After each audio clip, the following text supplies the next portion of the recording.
Hello, everyone. Welcome to another episode of Campus Safety Voices. I'm Robin Hattersley, Editor-in-Chief of Campus Safety. We're so glad you're here. I have with me today Linda Stump-Kurnick. She is Assistant Vice President and Chief of Police at the University of Florida in Gainesville, Florida. And today we are going to be talking about accreditation. You see, UFPD is accredited by four separate accreditation bodies: the Commission for Florida Law Enforcement Accreditation, the Florida Telecommunications Accreditation Commission, the International Association of Campus Law Enforcement Administrators, and the Commission on Accreditation for Law Enforcement Agencies, also called CALEA. By the way, Chief Stump is also an assessor for CALEA. So I thought, it really would be helpful if I could pick her brain and see what CALEA is looking for. And what's even more special is Chief Stump-Kurnick was also named Higher Education Director of the Year. So Chief Stump-Kurnick, congratulations. Well, thank you. It was a great honor. It was a great honor to be nominated among some other wonderful nominees, and a pleasure to attend the conference. It was a great conference in Atlanta. I learned a lot. The vendors were fabulous and very contemporary. So I took a lot out of it. Thank you. Thank you. Thank you. So, and by the way, for those of you in our audience, please like and subscribe to our YouTube channel. We're also on LinkedIn, on Twitter, on Facebook. So follow us on all those social media portals. We'd love to keep in touch. Also, we've got newsletters, so feel free to sign up for those. So now for our interview, Chief Stump-Kurnick. Now I know you're accredited by CALEA, IACLEA, FLA-TAC, and CFA. So can you please explain the difference between all of those accreditations? Well, that would take us a long time probably, but they're more similar than they are different. That's for sure. Let me tell you a little bit, if you don't mind, about the history of how I got involved. I came from Purdue University. We weren't accredited at the time. They are now. And came down to Florida to take the chief's job in 2003. And the University of Florida was already accredited with CALEA at the time. And I thought, what better way to learn about the accreditation process and understand it than to take some of the assessor training and go to a CALEA conference. So I did that a long time ago, and they were gracious enough to suggest that maybe I would want to continue with that ongoing education about the assessment process, and asked me to become involved in the assessments. So that's kind of how it got started for me. It was to learn, take a deep dive into what the University of Florida already had in place with the CALEA accreditation. And then once, we got going into it, all the CALEA, IACLEA, the Florida Association, they all provide a little bit different perspective on the way we do our business, what's expected of us as far as compliance to different standards. CALEA is obviously the most intense as far as the quantitative amount of standards that we apply to and are accredited with. But each one of them has a unique component to it. Obviously, the Florida standards and the Florida accreditations for us here in Florida. And I know there's different accreditations throughout the country in each individual states. That really provides us that deep dive into Florida law, the new laws being up to date, making sure we're contemporary on those, and practices for things such as use of force and other high liability areas here in the state of Florida. IACLEA obviously gives us that campus perspective, and it allows us, to be in line with best practices throughout campus law enforcement, campus safety and security throughout the country. So that's a great opportunity as well. And I've had the opportunity to go out for IACLEA in my past and do a few assessments in my distant past. So that was nice as well. And I'll explain the benefit of that if you'd like. Yes, please do. The other thing, and then when you talk about CALEA, it's kind of the big dog on the porch. Again, lots of standards, international reputation, a really good opportunity for us to learn, be a lifelong learner here, make sure we're contemporary in what we're doing and how our approaches are, make sure that we're up to date on everything that we need to be doing here at the police department. And then telecommunications, I had the luxury when I first started in my career of working a little bit as a police officer in telecommunications. It's vital to any public safety, uh, uh, agency. Absolutely. It's the first line of communication. It's the first line of getting that information, obtaining that information, and then it's disseminating it out. So, that profession has really developed over the years. Uh, and of course, through the evolution of 9/11 and call centers and combined communication centers. So we just really felt that it was a logical next step for us. We have our own communication center here at the University of Florida. Really thought it was the next step to kind of recognize the professionalism of what we were doing and what we were trying to accomplish, and an opportunity for us to, gain that status. Now, having said that, I know one of your questions is going to be, it takes a lot. And, it does. It takes a commitment. It takes a commitment, but it's well worth it.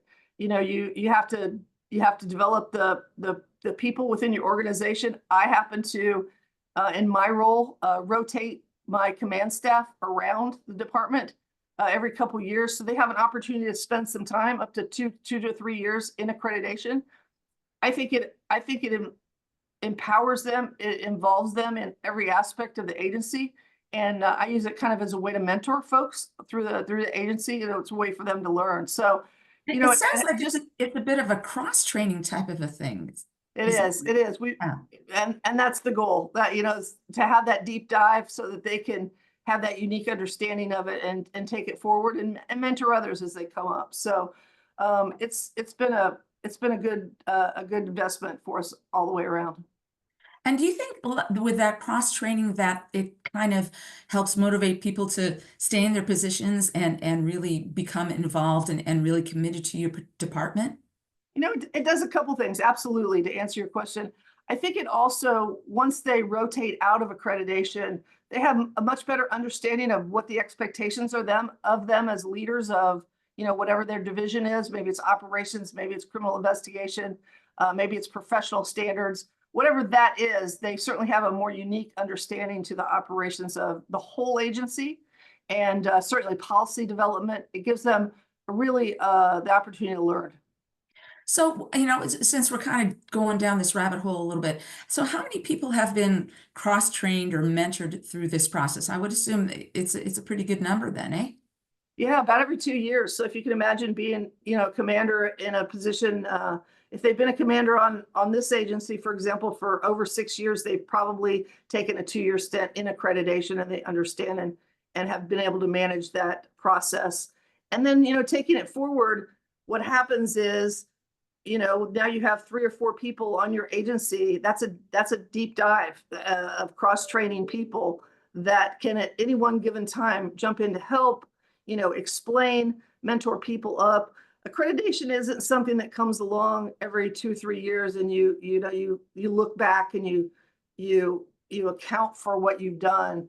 Accreditation in an agency that's good at it, and it's a living, breathing thing that happens every day. It's our playbook. It's our everyday playbook, how we do our business, and how we account for how we do our business and how we reflect back on it. A lot of it is analytics. A lot of it is self-studying, trends and what we've done and how we've done it and how we can better do it. I mentioned earlier to you, I would go this direction if you like. One of the things that I've been doing now, assessments out in the field about 4 times a year now for several years now. But what it affords me is it affords me selfishly the opportunity to go out to different campuses, different municipalities around the United States, and see what they're doing, and talk to professionals in those areas, and bring back to the University of Florida the good things that I learned from others, and to view and make sure that they're in line with accreditation standards when I go out. So it's a great opportunity.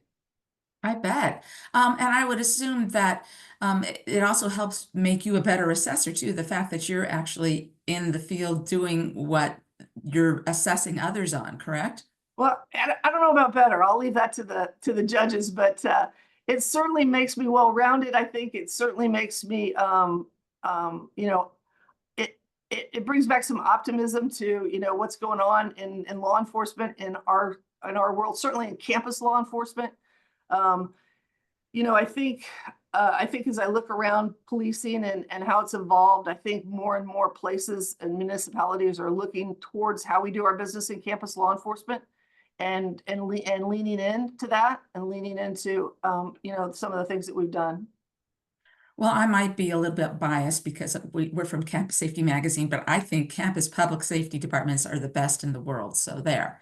I do too. And now, as far as maintaining your accreditations, I mean, is it hard to do? And what are the steps to maintain it? Or it sounds to me like it's sort of more of like an ongoing process rather than, okay, we've done this and now we can wait for 2 or 3 years before we have to do it again, right?